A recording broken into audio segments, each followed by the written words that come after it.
Hey guys, बहुत बहुत स्वागत है आपके इस चैनल में। आज हम बात करेंगे derivation of equation of motion by graphical method. Graphical method के लिए ग्राफिकल मेथड से हम इक्वेशन ऑफ मोशन डेराइव करेंगे। और ग्राफिकल मेथड क्या है, मतलब ग्राफ होना ज़रूरी है। और इसमें ग्राफ कहाँ से बनाएगा और कौन सा ग्राफ बनाएंगे, तो हम ग्राफ बनाएंगे वीटी ग्राफ। वीटी ग्राफ इसलिए बनाएंगे क्योंकि वेलोसिटी टाइम ग्राफ से अगर आपको एक्सेलरेशन निकालना है तो आप स्लोप निकाल सकते हैं। वेलोसिटी टाइम ग्राफ से अगर आपको डिस्टेंस निकालना था उसका एरिया निकाल सकते हैं। अगर आपको चीज़ें पता होंगी तो आप अच्छे से फैमिलियर होंगे इस चीज़ के। आप जानते हैं कि xt से vt तक पहुंचने के लिए और at तक पहुंचने के लिए रास्ते हमारे पास क्या हैं। xt से vt पहुंचने के लिए हमारे को क्या करना पड़ता है, स्लोप, दैट इज dx/dt। अगर आपको याद होगा that is tan theta. And vt से at तक पहुंचने के लिए again slope, that is again dv/dt, that is tan theta. Okay, अब एक्सेलरेशन टाइम ग्राफ से वेलोसिटी तक टाइम ग्राफ तक पहुंचने के लिए हमें क्या करना पड़ेगा, एरिया या इक्वेशन दी होगी तो उसका इंटीग्रेशन। और अगर यहाँ से vt से xt पहुंचना होगा फिर क्या करना पड़ेगा, एरिया। ये अगर कंसेप्ट पता है, पूरी चैप्टर का कंसेप्ट यही है। तो जिसको ये चीज पता है तो ही कैन डू मास्टर्स। चलिए अब आगे बढ़ते हैं। क्या करना है कि हमें इसका ग्राफ बनाना पड़ेगा। तो ग्राफ बनाने के लिए हम बनाएंगे एक वेलोसिटी टाइम ग्राफ। ओके, इसलिए हम क्या बना रहे हैं, वेलोसिटी टाइम ग्राफ बना रहे हैं। दिस इज वीटी ग्राफ बना रहे हैं हम, और यहाँ नीचे टाइम है, this is time, let's give this name ओ। अच्छा, अब हम एक गाड़ी जो है यहाँ से स्टार्ट कर रही है, मान लो 0 सेकंड पे उसकी वेलोसिटी 2 मीटर पर सेकंड है। तो गाड़ी यहाँ से स्टार्ट कर रही है, लेट्स सी, तो गाड़ी गई।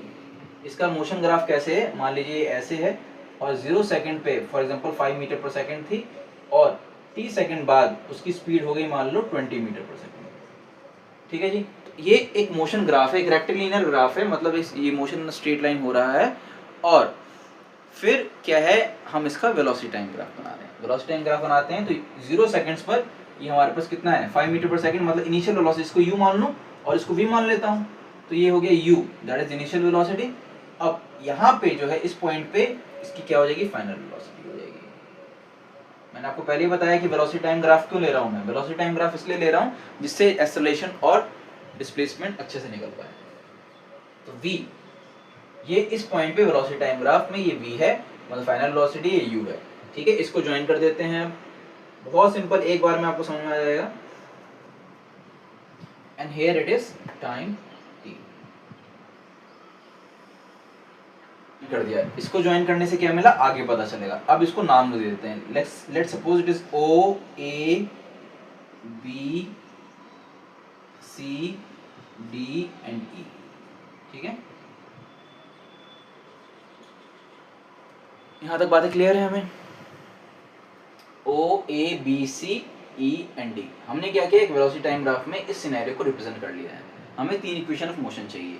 हमें ये चीज़ पता है, हमें पता है पुराने उससे अपने कॉन्सेप्ट से कि v क्या होता है, ds/dt। हमें पता है एक्सेलरेशन क्या होता है, dv/dt।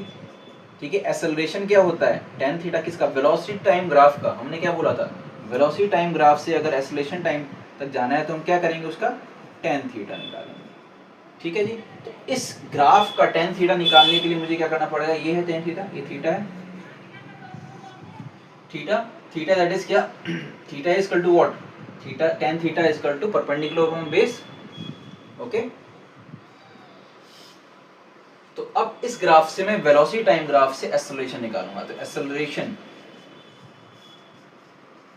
Is equal to tan theta that is perpendicular upon base, इस ट्रायंगल में परपेंडिकुलर अपॉन बेस, इस ट्रायंगल में, इन ट्रायंगल ADB। अब निकालें इन ट्रायंगल ADB में perpendicular upon base.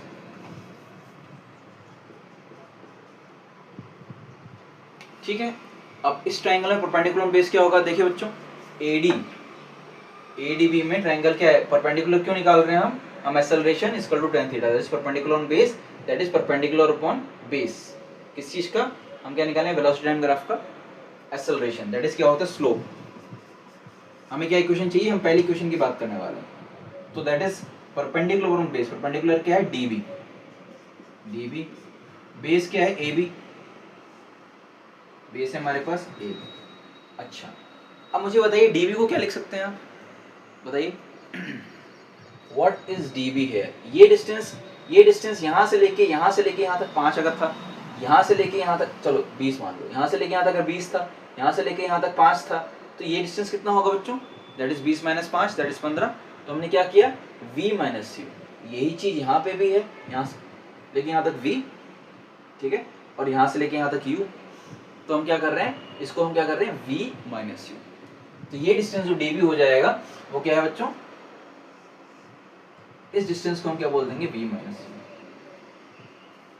Okay now अब हमें dB मिल गया v माइनस यू, और हमें ab क्या है, यहाँ से लेके यहाँ तक t है तो ab t होगा।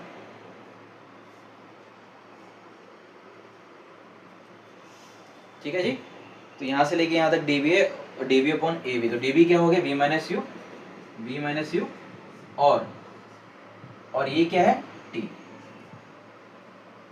अब ये क्या था एक्सेलरेशन, तो सबसे सिंपल है तो t इधर आ जाएगा, that is at equal to v minus u, और यू उधर भेज दो v equal to u plus at। तो ये इक्वेशन बन गई आपकी पहले। सिंपल, हमने क्या किया, इस ट्राइंगल का हमने स्लोप निकाल दिया। ठीक है, यहीं से गाड़ी स्टार्ट हुई है आपकी, तो यहाँ से स्लोप निकाल दिया परपेंडिकुलर ऑन बेस, तो आपको पहली इक्वेशन मिल गई। सिंपल, नोट डाउन कर लीजिए। अब सेकंड इक्वेशन के लिए क्या करना पड़ेगा हमें, सेकंड इक्वेशन के लिए इस ग्राफ से मुझे क्या चाहिए, सेकंड इक्वेशन के लिए डिस्टेंस चाहिए। तो आप जानते हैं डिस्टेंस कैसे निकलता है, डिस्टेंस फ्रॉम वीटी ग्राफ, आप जानते हैं डिस्टेंस कैसे निकलता है, distance from VT graph is the area of the figure. जो भी फिगर है उसका एरिया निकालना होगा। तो फिगर कौन कौन सी फिगर है, यहाँ पे दो फिगर है, या तो इसे पूरा ट्रेपेजियम मान लीजिए, या ऐसे दो अलग अलग फिगर मान लीजिए। हम इसे दो अलग अलग फिगर मान लेते हैं for our ease, first and second figure.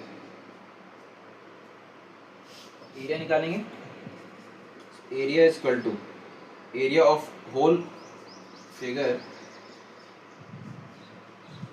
Is equal to area of figure 1, figure 1 ये वाली है, एंड एरिया ऑफ फिगर 2। ठीक है, एरिया ऑफ फिगर 1 क्या है हमारे पास, दिस फिगर, ये फिगर क्या है हाफ, इसका फॉर्मूला क्या होता है, area half into base into height. इसका फॉर्मूला क्या होता है, एरिया रेक्टेंगल है, that is length into breadth. ठीक है, क्लियर है, बहुत आसान है। तो हाफ इंटू बेस, बेस क्या है इसका, चलिए अब इस ट्राइंगल की बात करते हैं। तो बेस क्या है बच्चों, टी।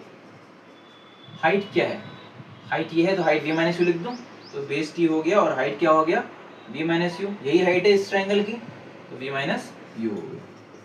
प्लस अब देखो लेंथ, इसमें लेंथ क्या है, लेंथ t है, इस रेक्टेंगल की बात कर रहा हूँ, रेक्टेंगल में लेंथ क्या है t, और ब्रेथ क्या है, ब्रेथ ये है, ब्रेथ है u, ब्रेथ है u। अच्छा, अब एक चीज देखिए, v माइनस यू तो हमने लिख दिया है, और पहले रिजल्ट से हमारे पास क्या आया था बच्चों, acceleration equal to v minus u upon t आया था, अगर याद होगा आपको। हमने पहले रिजल्ट से ये देखा था, इस रिजल्ट को हमने सेव कर लेना है हमें, क्योंकि हमारे से काम है। अब हम v माइनस यू को कैसे लिख सकते हैं, तो हम ऐसे लिख सकते हैं v minus u equal to at। Okay, तो v minus u equal to at, और इसको हम इस equation, for example equation number 1 मान लेते हैं। From equation number 1 we can say half into t की वैल्यू क्या लिख देंगे, अच्छा t को t रहने देंगे यहाँ पे, और v माइनस यू की वैल्यू क्या लिख देंगे at। और हम निकाल क्या रहे थे, डिस्टेंस या डिस्प्लेसमेंट, कुछ भी कह सकते हैं आप, वैसे डिस्प्लेसमेंट कहीं ज़्यादा अच्छा है, और ये हो जाएगा ut। तो क्या हो जाएगा, ये half into at square plus ut, और इसको ऐसे लिख सकते हैं s equal to ut plus half at square. यहाँ पे एक ही क्रक्स है, क्रक्स क्या है, क्रक्स ये है कि इस चीज को हमें at लिखना है, बस इतना ध्यान रखना है, बाकी सारी चीजें सिंपल है। इसका हमने एरिया ले लिया, इसे रिकैप्चुलेट कर लेते हैं, area figure 1 half into base into height, length into breadth. ठीक है, तो हमने क्या कर दिया, half into base into height, base t था, v माइनस यू हाइट थी इसकी, ठीक है, और लेंथ इंटू ब्रेथ, लेंथ इसका ये है, ब्रेथ इसकी u है, तो हमने क्या कर दिया, half at square plus ut s ut plus.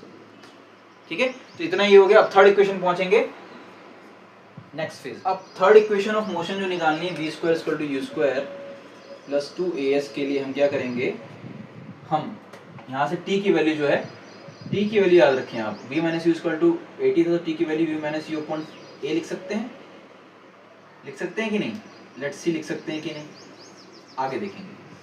अब इसका हम दोबारा इसमें डिस्टेंस ही निकालेंगे, but by using the formula of trapezium. ठीक है, ट्रेपेजियम अब क्या होता है बच्चों? ट्रेपेजियम में आप फॉर्मूला जानते हैं, half into sum of parallel side, sum of parallel side multiply by perpendicular distance, ये होता है। तो पैरेलल साइड्स में ये वाली मान लो ए बी और ये सी डी है मान लो, तो पैरेलल साइड क्या होगी? Half into A B plus C D into perpendicular distance मान लो ये ओ ए है, तो ये क्या हो जाएगा? इंटू ओ ए। तो ये फॉर्मूला हमें लगाना है। ठीक है, इसको नोट कर लो, इसको नोट कर लेते हैं। और अब फॉर्मूला लगाएंगे हम area of this figure using the formula of trapezium.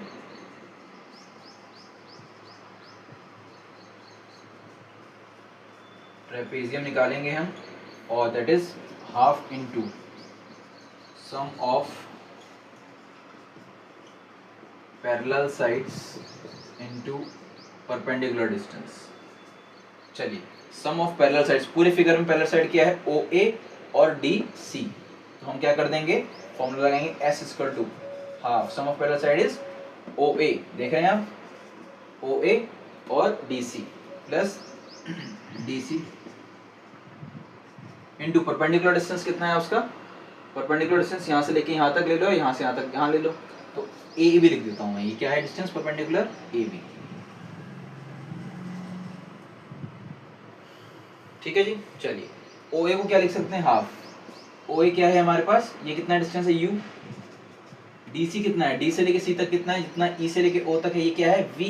यहाँ से लेके यहाँ तक वी है, into A B. A B कितना है? टी है। ए बी कितना है? टी है। अब टी को हमें यहाँ से लेना है, इक्वेशन नंबर 2 मान लो। चलो, from equation 2 half into u plus v को v प्लस यू लिख सकता हूँ। t की वैल्यू क्या है यहाँ से? From two v minus u upon a. ये क्या था? डिस्प्लेसमेंट। देख रहे हैं आप, सिंपल हो रहा है। अब फॉर्मूला जानते हैं a plus b multiply by a minus b. क्या होता है बच्चों? A square minus b square. वो यूज करेंगे हम, a plus b a minus b, half b square minus u square upon a, और ये s है, तो 2a को इधर ले जाएं तो क्या हो जाएगा? 2as is equal to b square minus u square. मिल गया? यही चाहिए था हमें। या तो हम ऐसा लिख सकते हैं, और या तो हम इसे और थोड़ा क्लासीफाई करके लिख सकते हैं, b square equal to u square.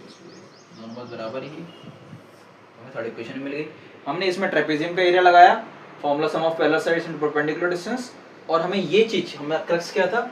हमें ये लेना, t equal to v minus u upon a. बाकी सारी चीजें आपके सामने हैं।